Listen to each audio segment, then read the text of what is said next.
Well, I am so very glad to look out across this room and see how many of you have stayed with us here to the end of our session today, because it really is my deep honor to have the opportunity to introduce Bill Kristol to you. I am quite positive that you are all very familiar with his work, probably through his wise and witty appearances on Fox News, which always bring me back into the room, Bill, when I've wandered off to do other things. But I think it's particularly lovely to be able to come and have this opportunity to hear from Bill here at the end, particularly in the context of having just finished talking about the overall intellectual disregard that the other side has for a pro-life argument, because Bill, of course, has impeccable credentials as a leading public intellectual in our country today. His resume is long and prestigious, with serving as the Chief of Staff to Vice President Quayle in the Bush administration and serving in the Education Department. I'll never forget one time wandering around one of the lovely old bookstores in Harvard Square and looking up and seeing Bill Kristol there, and he said he was up for a few days teaching at Harvard. So his intellectual credentials are impeccable, and why I was so very pleased when he agreed to come address us and finish out our day is, while I know Bill to be a very deep and committed pro-life thinker, that's not where his status as a public intellectual has been necessarily grounded. And so I just very pleased that this rounds out our day of hearing from someone who is very committed to our issue, but can bring us to a close today in looking from a 30,000-foot perspective. We've asked him to address the future of the pro-life movement. Ladies and gentlemen, please join me in welcoming Bill Kristol.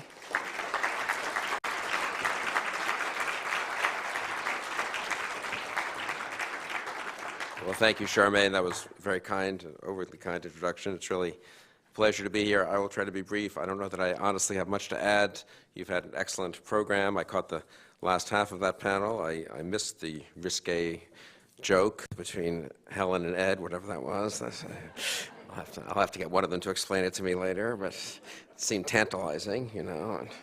I actually thought, I'm so wrapped up in all these, there's so many fights going on now in politics, I thought Helen's story about the woman being assaulted in the parking lot was going to end with her pulling out her semi-automatic rifle and defending herself, thus vindicating the Second Amendment. But as I'm getting all the Obama administration assaults on all these different rights confused, so it shows I'm too much in the middle of all these fights. It really is a pleasure and an honor to be here, and I wanted to be here precisely because I'm not, you know, a pro-life activist. I've been, I hope, a pretty reliable friend and ally of the pro-life cause, and certainly have made the case for it, and worked with many of you in this room when I worked for Bill Bennett at the Education Department, and then much more really when I worked for Dan Quayle in the first Bush administration, when we had a lot of tough fights, and worked with you guys on upholding various vetoes of the first President Bush, made the case within the White House, which with Dan Quayle, tried to help him make the case, which we really lost, really a very sad moment, honestly, in retrospect, when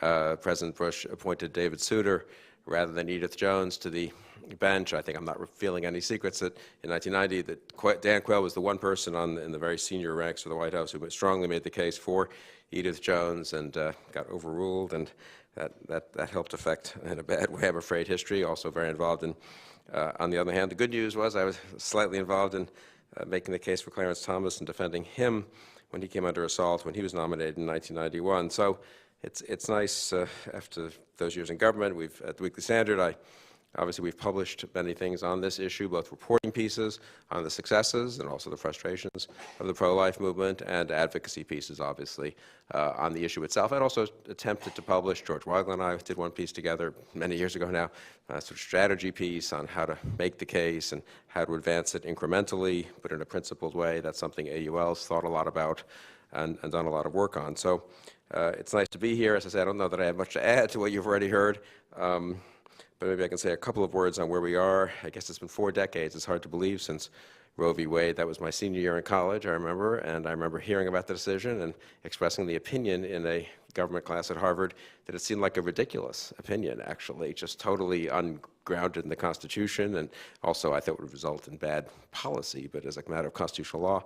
And that didn't go over so well in the class at Harvard I was in. I taught con law at Penn a few years later, and I tried to be fair, obviously, in the classroom, but I made clear that that was my view. I agreed with Justice White in dissent, and that wasn't the majority view there either. I actually think one of the good news stories, in a way, over the past 4 decades is the degree to which, despite the law schools, as people were saying before, and what's taught there, no one really makes a serious intellectual defense anymore of the argument in Roe, or for that matter, I would say of the argument in Casey. It's just, there's too much inertia, and it's too difficult, and it would take too much courage, and there haven't been enough pro-life presidents consistently to appoint justices to overrule it. But in a certain way, the progress on the intellectual front has been very impressive, much more than anyone would have predicted, honestly, I think, back in the mid-'70s, or for that matter, in the mid-'90s. Well, I mean, one forgets, with Casey, they really thought they had shut down the argument, basically. That's explicitly the argument in the plurality opinion, right? That, okay, enough of this arguing. It's been disruptive to have this debate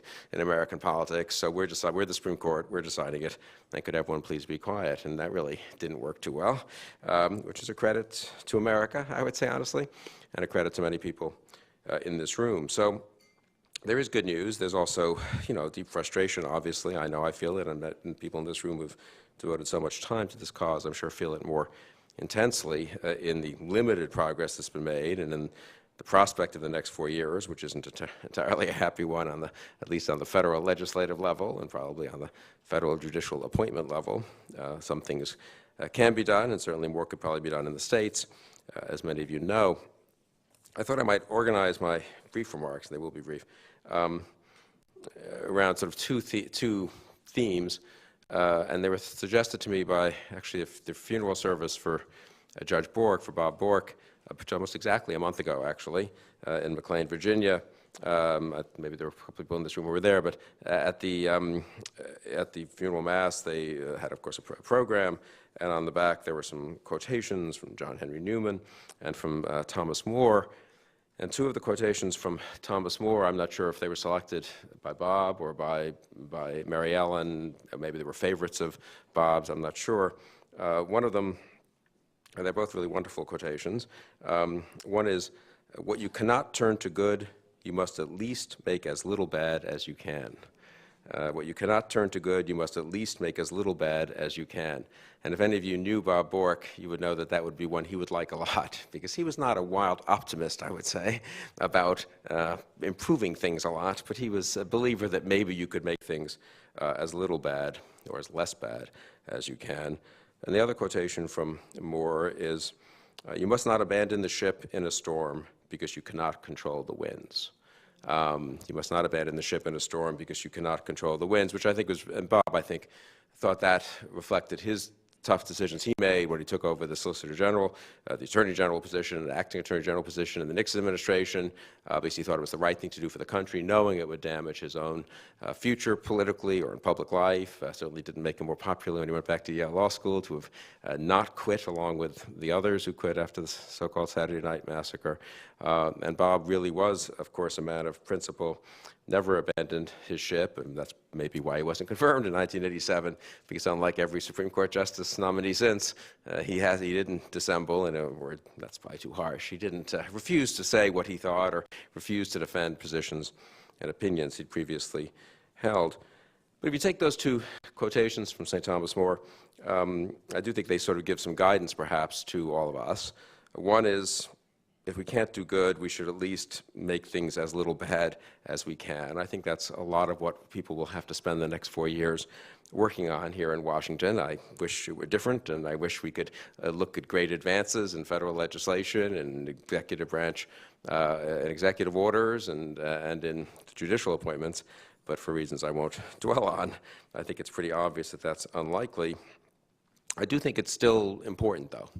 Really holding the line and winning what small victories one can is underrated, I would say, generally in politics. Because if you then, if you start from a position, it's like a football playing, if you can hold the other team reasonably and start from the 35-yard line, the next time you have a chance to advance the ball instead of from the 10-yard line, it really makes a difference in your ability to make progress. And I think this is a moment where people just need to not get discouraged if possible, hold the line as much as possible. And I agree with what Helen suggested too. Some of the offenses launched by the Obama administration in particular, I think put them on tricky ground. Defending religious freedom is, in a sense, easier. It's just a practical political matter. It requires one to make less ambitious arguments, you might say. You don't have to change the whole culture, than making the full-throated, pro-life argument or getting into the whole, big questions, which I'm in favor of getting into too, but about marriage and family and culture. You just have to say, really? I mean, the federal government is going to forbid religious institutions or businesses owned by people who have faith from buying health insurance policies that are in accord with their faith, and which, I mean, it's really an unbelievable overreach by the federal government. People like me thought it would hurt them. I think almost everyone did. When that opinion came down, when Secretary Sebelius issued that regulation, or I guess announced she was going to issue the regulation, which was, I think, just about a year ago, wasn't it? It was in January of 2012. I was doing a talk, actually, a debate with a Democratic, I won't say who was, but a Democratic, operative and strategist, pretty well known. And he had worked in the Clinton administration. He's liberal, pro-choice, and all that stuff. But he had always, like Clinton in a way, been sensitive on this issue and had more of the Clintonian safe, legal, and rare, at least rhetoric on the issue, whatever he believed, whatever Clinton believed. And he thought, I remember I was with him that day, and we had 2 different talks to give, so we went in a car together from one to the other, and he made a few phone calls, and I couldn't help but overhear. I mean, he was urging his friends in the Obama administration, in the Obama White House, or in the top ranks of the Democratic Party, not to do this. And what are you doing? You're going to really antagonize millions of voters, especially Catholics, but not only Catholics, who will think this is just an assault on their institutions and totally unnecessary. I mean, who's actually being hurt by the kinds of health insurance plans that are adopted by whatever universities or other institutions that are hospitals that are at stake here, they're at issue here. And he thought they kind of had messed up. They hadn't really thought it through. They just had stumbled into this. Some bureaucrat had done a regulation, and it had gotten rubber stamped on the way up. And I remember him hanging up on his cell phone and telling me, no, they know what they're doing. They think this is a winning fight, and they want to have this fight, and they're ready for it. And, he thought it was unwise. I thought that seemed awfully risky to me from a political point of view. And since I was hoping they would lose, in a sense, I thought, okay, fine, let's have that fight. But I've got to say, they didn't pay any evident price that I could see for it politically. They doubled down in the campaign and made their case. And now I think so they didn't lose. So on the one hand, I suppose those of us who thought it was unwise of them were wrong. On the other hand, I do think they're now overconfident. They really, President Obama got 51.2%, is it, of the vote. The Democrats won a majority of the votes cast for Senate and the House. But we're not talking Reagan 60% here. We're not talking, unfortunately, a great Republican candidate or a huge number of very articulate conservative candidates running for Senate or for the House, or in some cases. And even so, these are pretty narrow majorities for the most part. And for them to now double down on this issue and on other related issues in the social and cultural sphere and in the pro-life area in particular, I think they could well overreach. And I do think as the religious freedom cases go up in the courts and as they get more publicity around the country, I think it's a big opportunity to play defense, so to speak, but also to make the arguments about what this kind of, not just protecting abortion rights, as they would put it, but also imposing kind of an abortion regime and a taxpayer-paid abortion regime on the country, what that will look like. So I don't think one should be totally depressed about the need to play defense over the next 4 years. And things sometimes happen in funny ways. I always, thinking back about my own government service, when I worked I've discussed this with Gary Bauer a lot, when we both worked for Bill Bennett at the Education Department. you don't know ahead of time which fights will work out better for you politically, or not just politically in the narrow sense, but sort of in terms of advancing the broader agenda. So Bill Bennett comes in '85. I joined him a few months later, and one of his main priorities was school choice. Vouchers, charter schools, parental control, parental choice, a very familiar education reform argument that many people in this room probably know very well and probably have been involved in for now it's a long time, right? Plus more than 25 years. And we thought we could make real progress, and we had legislative proposals to get federal funds to follow the student, and we helped governors try to articulate this, and we helped Polly Williams in Milwaukee, Wisconsin, do this at the local level, and we did it. Bill was terrifically good at this, gave many eloquent speeches and interviews and all that. So that was our main focus. We thought that's how we were going to advance the general issue of parental control, parental choice, decentralization, liberalization in the very old-fashioned sense of the word of what was a kind of monopolistic government-dominated American public education system. I don't know that we made much progress, honestly, after all that. And even now, 25 years later, the progress has been fairly limited. On the side, there was this very new little homeschooling movement that had just been legalized in many states. People forget this in '85, and was still being fought bitterly by many state bureaucracies who were trying to prevent it. Chuck O'Malley was there running a tiny office of private education. We had a couple of people in the council's office who were sort of working on this, and we didn't have any real authority on it, but we did try to help the homeschoolers in different states as they fought the state bureaucracies, providing legal counsel in appropriate ways, and providing encouragement and publicizing some of their efforts, and publicizing some of the very early, this is very preliminary, of course, results that suggested it was working pretty well for the kids who were being homeschooled.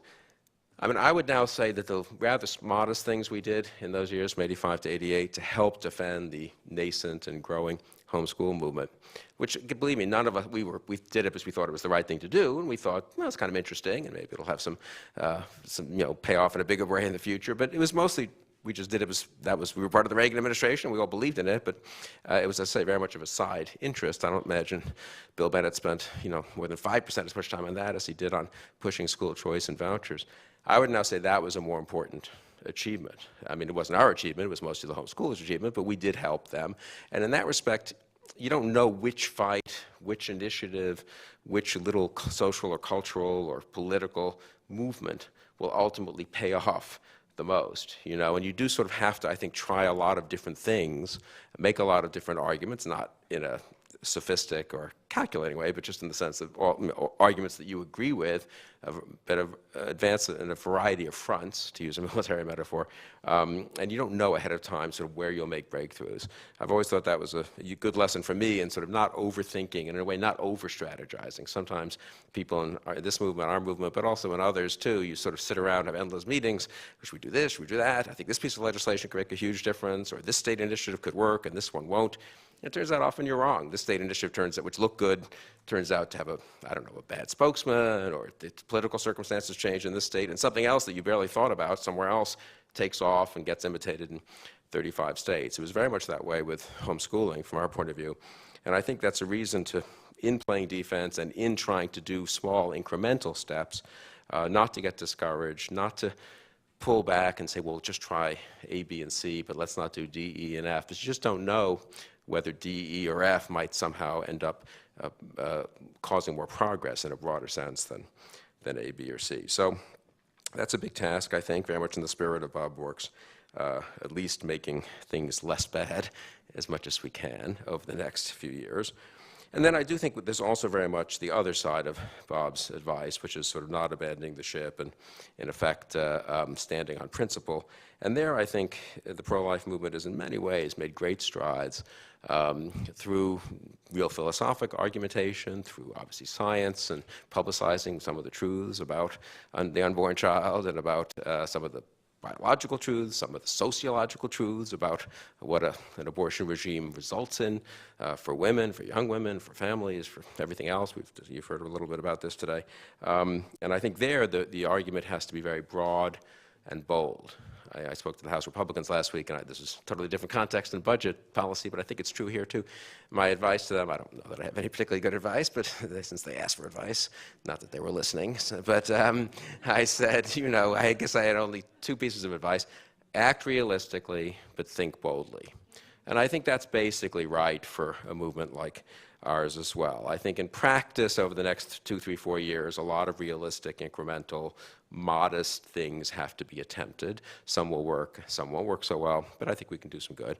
But I think thinking boldly, not just thinking, but arguing and making the big case for why this regime of the last 40 years is really damaging to the country, and it's obviously very directly damaging to the unborn children, and maybe then that's always the primary argument. But there are other arguments that appeal to people who are more uncertain about how to weigh the actual core pro-life argument.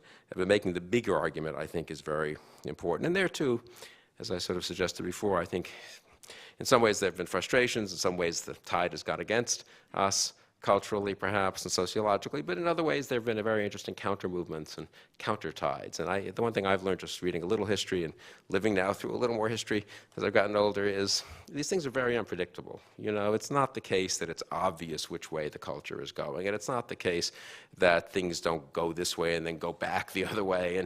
And you really can't know ahead of time exactly when you might get a pretty big change in the culture, and it might happen at the most unlikely time, you know, when it seems like you've just had a big defeat. So I think it's very important to both, as I say, act pretty realistically, pretty incrementally, and also make the case, the fundamental arguments boldly. I don't know if anyone referred to this piece in Salon from yesterday, this kind of shocking piece that appeared where this woman proudly says she does believe life begins at conception, and that's why she's pro-abortion rights, and you can't just, you know, respect every life, and it's kind of nuts, in my opinion, but revealing and interesting. It's interesting because she doesn't feel anymore that she can defend the proposition that this unborn child is just nothing, or it's just a clump of cells, or it's just a fetus.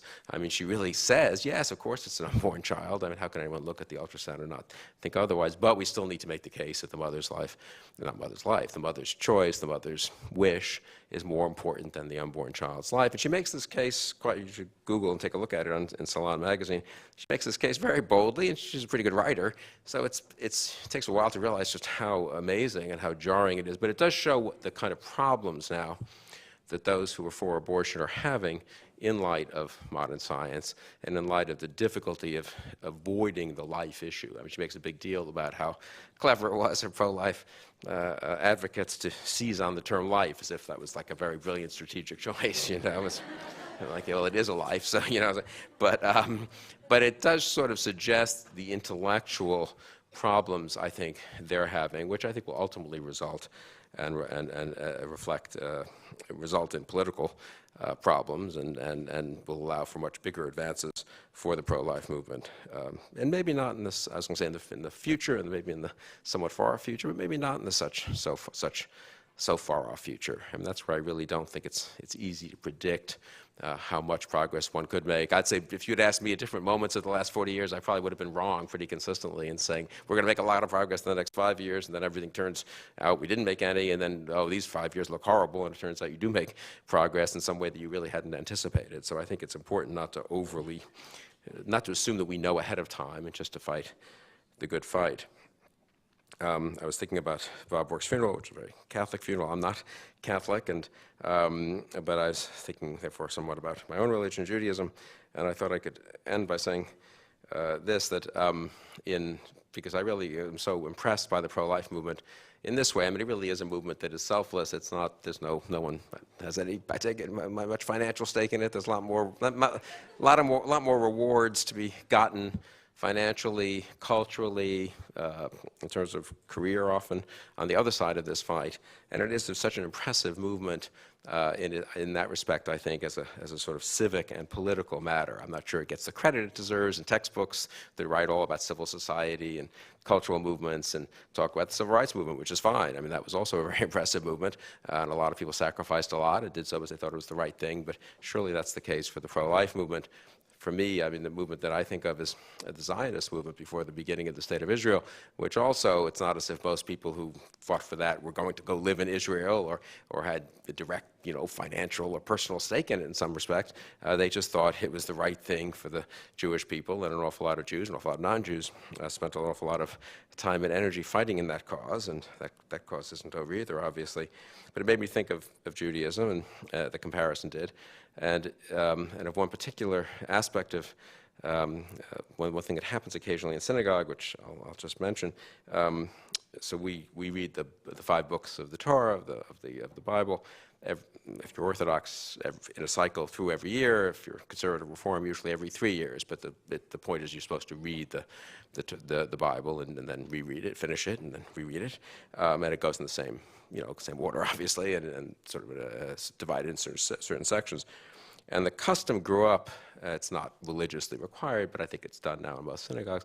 Grew up over the last centuries of, at the moment when you finish one of the books and you've achieved this study, which you're, of course, commanded to do as a Jew of Scripture, the congregation stands up and says, in celebration of finishing Genesis or Exodus or whatever, Chazak, Chazak, v'nit chazek, which is be strong, which is based on the beginning of Joshua, and is be strong, may we be strengthened.